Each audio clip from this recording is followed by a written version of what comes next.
Reader says to AK, mature investors understand the importance of both age and stage of lives with regard to investment style, asset allocation, and timeframes. Most important thing is to have peace of mind, and if that is at the cost of potentially avoiding riskier alternatives. Unfortunately, many do not understand these concepts and indulge in very high risky investments and repent in leisure. I do confess that I get swayed from time to time and speculate for higher dividends or yields and have been stung badly. However, not only have I always kept such speculative positions under 5% maximum, but also am constantly trying to learn from those hits to get this further down. As I am still working with big family commitments, I have done this.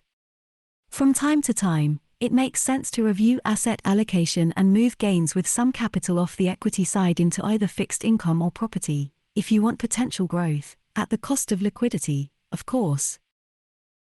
Even this strategy, as we saw this year with both global equity and bonds falling, is not foolproof. In this context, your conservatism is perfectly the right thing for a retiree like you.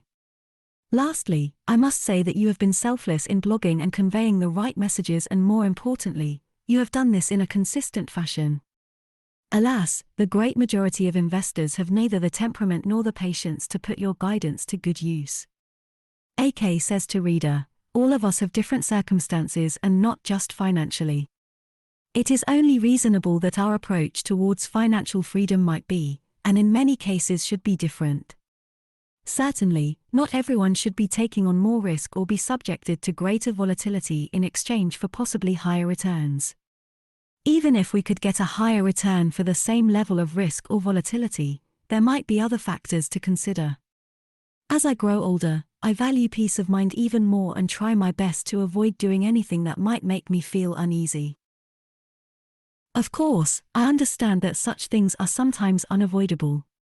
I have also speculated in riskier stuff in my younger days and paid the price.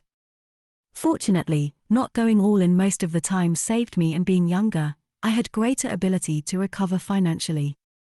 To be honest, I am not opposed to speculating, and I still do it from time to time. This is why one of the things I keep saying is that I don't have anything against speculating as long as people know they are speculating and not investing. If people are speculating but think that they are investing, they might put a lot more money into the position than they should. They might even borrow money to do so. We see this happening to people who invested in money-burning businesses which promised future growth, for example. On your point of taking some capital gains off the table, I have not done a good job when it comes to this, as I usually hold on to investments for dividends. In recent years, some big capital gains were realized because they were forced on me. Or I would have held on to those investments for the income they were generating for me. This aspect of investing is something I might have to think about.